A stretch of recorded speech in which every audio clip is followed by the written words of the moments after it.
Ya, Pak Heri, Bu Umi, Pak Mas Turi, Bolo-Bolo dari Pulau Bamor. Bamor di sekitar apa, Rek?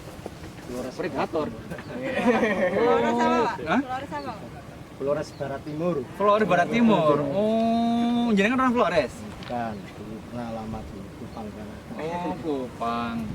Ya, jadi saya kenalkan dulu, ini adalah mahasiswa perwakilan dari mereka-mereka yang mendapatkan beasiswa LPDP yang kebetulan saat ini bermukim di Surabaya.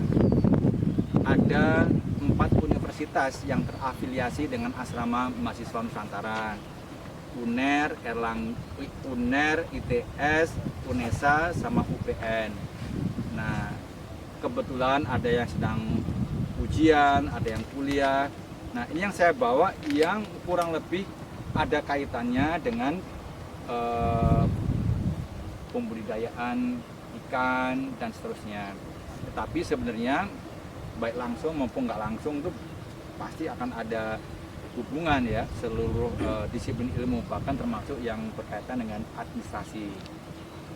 Nah, kita kesini yang pertama mungkin ngangsu waruh ilmu bagaimana sih budidaya ikan kerapu. Kita taunya ikan kerapu itu di laut dalam, kita mancing gitu kan. Ternyata ikan kerapu bisa dibudidaya di pesisir. Ini kan sesuatu yang yang kalau bahasa kekinian amazing. Wah. Iya ya, amazing katanya anak-anak muda ini. Mereka berharap, atau saya juga berharap, terbuka wawasannya. Oh iya, nanti bisa dikembangkan di daerahnya, atau nanti bekerja sama. Kalau mau beli sesuatu, misalnya mau pulaan ikan kerapu, mereka tahu kemana belinya, kepada siapa perhubungannya. Nah, mereka, orang tuanya, teman-teman orang tuanya, mitra-mitranya tersebar dari Sabang sampai Merauke. Pak Heri, saya sendiri juga saya juga tertarik, menarik ini budidaya ikan kerapu di pesisir itu. Mudah-mudahan nanti kawan-kawan saya ikut bisa ikut serta di dalam membesarkan apa yang sudah dimulai oleh Pak Heri ini. Pionirship oleh Pak Heri ini patut diacungi jempol dan menjadi sesuatu inspirasi. Nah, adik-adik, ini namanya Pak Heri, ini Bu Umi, ini Power Group, Flow Bamor Group. Nah, Iya, Pak. kalau dia tidak hitam, berarti bukan petambak. Gitu. Kalau kamu putih-putih begini nih nggak main. Kita zaman sekarang itu kalau mau hidup itu ya jangan segan untuk berpanas-panas. Nggak ada sesuatu yang berhasil tanpa kerja keras itu. Iya, Pak. Gitu. Kalau cuma menghayal dari Hong Kong, makanya ini nanti diambil inspirasinya. Makanya saya kepengen, saya didik kamu tuh disiplin, tepat waktu, tidak kelar-kelar kayak tadi itu, nggak boleh. Jadi harus cepatan, gitu ya. Kalau diberikan tanggung jawab, siap. Apalagi kan kalian kebanggaan kita semua ini, penerima beasiswa. Mereka menerima beasiswa dengan fasilitas yang sangat lengkap, Pak Heri. Ada akomodasinya, ada pelatihan-pelatihan macam-macam di dalam. Inilah yang nanti saya harapkan bisa menggantikan kami-kami yang sudah kalau ibaratnya sholat itu sudah asar nih, Pak. Asar, maghrib, isya, terus game gitu ya. Gitu. Ini sebagai pembuka, monggo Pak Heri nanti mungkin bisa memberikan gambaran. Monggo Pak Heri, silakan. Nanti ibu-ibu juga, bapak, yang dari dinas kesehatan kanan, monggo Pak. Assalamualaikum warahmatullahi wabarakatuh. Waalaikumsalam warahmatullahi wabarakatuh. Pertama saya sampaikan terima kasih atas kunjungan Pak bersama tim untuk kehidupan publik dalam arti mengetahui adanya budidaya kerapu yang ada di Desa Labuan, Kecamatan Brondong, Kabupaten Lamongan. Seperti yang tadi Bapak katakan, tidak menyangka kalau Brondong ini adalah terbesar, Pak. Perlu diketahui terbesar se-Asia. Se-Asia. Budidaya kerapu yang ada di Desa Labuan, Kecamatan Brondong.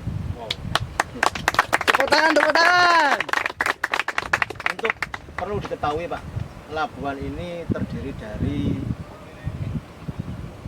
70 hektar lebih, bahkan lebih 70 hektar itu tergabung dalam 540 atau kalau nggak salah 560 petak. Petaknya seperti ini, Pak, ya kan? Dari ujung desa Labuan sebelah barat sampai ujung desa Labuan sebelah kiri. Kapasitas kerapu, Pak, seperti nanti akan kita lihat bersama panen yang ada di sana itu, ya kan? Satu petak itu terisi 5.000 sampai 8.000 ekor. Bisa kita bayangkan kalau itu dikalikan 5.000 atau sampai 550 petak, berapa ekor ketentuan. Sedangkan budidaya kerapu yang ada di luar desa Labuan Kecamatan Brondong Kabupaten Lamongan itu hanya kecil, Pak. Mereka hanya menggunakan KJA atau keramba jaring apung. Nah, keramba jaring apung ini, Pak, dia hanya terisi 400 sampai 500 ekor saja. Sedangkan keramba jaring apung ini yang ada di Desa Gili, Probolinggo sampai Situbondo sampai Bali, itu per orang hanya paling memiliki 10 sampai 20 jaring apung. Kalau dikalikan Labuan kan terbesar, Pak. Dan untuk saat ini saingannya memang Vietnam dan Hong Kong. Seperti itu. Cuma memang kita mengalami kendala, sering kita utarakan kepada Dinas Perikanan bagaimana agar kerapu ini bisa berjalan ke luar negeri atau ekspor. Ya. Tapi ekspor itu membutuhkan waktu sangat lama, Pak. Karena kerapu ini yang diekspor itu rata-rata 1 kilo sampai 2 sampai 5 kilo. Dan itu membutuhkan waktu yang sangat lama. Sedangkan petani dia hanya panen di saat kerapu ini sudah berusia 8 sampai 9 bulan yang sudah memasuki 5 on sampai 9 ton. Untuk memenuhi kebutuhan pasar Jakarta, Pak, satu hari Desa Labuan ini bisa mengirim ke Jakarta sampai 4 sampai 5 ton setiap hari. Per hari. Per hari. Bukan setiap bulan, per hari. Per hari. Per hari itu bisa mencapai 4 sampai 5 ton. Kalau dikalikan 30 hari berarti bisa hampir 150 sampai 200 ton. Itu Hidup, Pak. hidup, Pak, Hidup. dalam keadaan Hidup, Pak. dalam keadaan hidup. Untuk memenuhi pasar lokal saja, Pak, ya kan, kita kadang kekurangan barang karena Jakarta untuk saat ini memang permintaan terlalu besar. Seperti bulan-bulan sekarang ini, Pak, tidak ada panen ikan besar. Padahal ikan besar ini mestinya petani, Pak, ya kan, ukurannya panen itu di masa ikan sudah memasuki 7 sampai 8 on. Karena untuk memenuhi kebutuhan pasar akhirnya 5 sampai 6 on sudah dipanen. Untuk memenuhi untuk memenuhi pasar lokal. Biasa. Seperti itu. Jadi itu pemberitahuan dari saya, ya kan, selaku pembudidaya yang ada di Desa Labuan, Kecamatan Brondong, Kabupaten Lamongan, untuk mengetahui bagaimana cara budidayanya atau panennya. Mari kita ke lokasi seperti yang sudah lakukan oleh tim saya.